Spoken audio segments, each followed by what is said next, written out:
While heading eastbound, just before exit 48A, the operator lost control of the bus, exiting the roadway and rolling the tour bus. Tragically, multiple people were ejected from the bus, with 5 people deceased at the scene.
It is a tour bus coming out of Niagara Falls back to what we believe New York City, and it had about 50 plus passengers on that, women, children. Also, the bus was traveling eastbound right before the Pembroke exit, and for unknown reasons, the vehicle lost control, went into the median, overcorrected, and ended up in the ditch, which would be on the right side of the roadway or the south side of what you would be the 90. And at this time, we have multiple fatalities, multiple entrapments, and multiple injuries. You can see behind me the amount of first responders from a lot of different police agencies besides New York State Police, fire, EMS, helicopters. A lot of people are being taken to Strong Memorial Hospital and Erie County Medical Center at this time, with a lot of different injuries and a lot of different things going on. But like I said, this is an ongoing incident. We don't have all the answers. We don't have the total tally of people as of this time. And this afternoon on I-90 in the town of Pembroke, an absolute tragedy took place. And first and foremost, our thoughts, prayers, and hearts go out to those involved, their friends, and their family. At approximately 12:22 p.m. today, a tour bus owned by M&Y Tour Inc. out of Staten Island was carrying 54 people in total. 2 of those being operators and employees of the bus company, 52 being passengers. The passengers range in age from 1 to 74 years old. While heading eastbound, just before exit 48A, the operator lost control of the bus, exiting the roadway and rolling the tour bus. Tragically, multiple people were ejected from the bus, with 5 people deceased at the scene. The cause of the collision is still under investigation.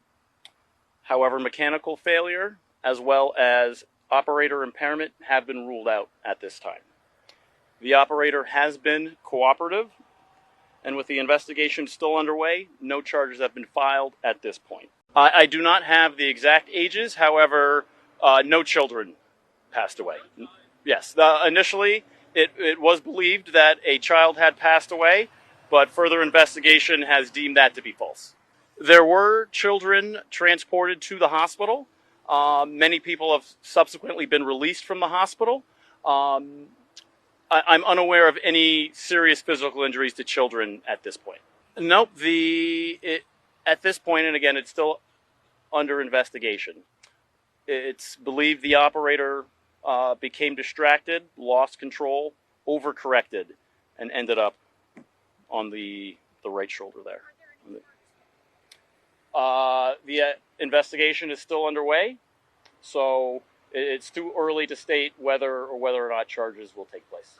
No, I'm sorry, mechanical error was ruled out, as well as impairment or intoxication. However, the occupants of the bus hailed from a variety of places across the world, from China, India, the Philippines, and the Middle East as well as American. Hi, my name is Dr. Jennifer Pugh. I'm one of the Chief Service of Emergency Medicine at ECMC. Again, our team worked together to provide care for all 24 patients coming in. We currently have 20 of those patients actively receiving treatment, imaging, evaluation by the trauma service in the emergency department, and we likely have updates later. 2 went to I believe, the operating room, and we have several patients who went to the trauma ICU. But luckily, again, with the team, many of our emergency medicine physicians from our group on scene and those who joined us in the department, we were able to take care of all patients very quickly. With blunt trauma like motor vehicle collisions or a rollover like this, really any type of injury can be seen. So we have some folks that have some head injuries. We have some folks that have some extremity fractures. 2 patients from the operating room right now. One with internal injuries that are being managed and one with a severe extremity injury. And then we have several folks still getting evaluated of lesser complexity still in the emergency department. Those 2 most serious, what are their prospects at this point that we know? I would expect that they would recover. Many of the patients were bilingual, so they were able to provide some history in English. And then we also actually utilized all of our translation services through the entire hospital. We had brought down, so we had over 15 or 20 translation devices, actually more translation devices than patients arriving available. We were told that there were several fatalities on the scene. I think New York State Police may have that information for you from the scene, yes.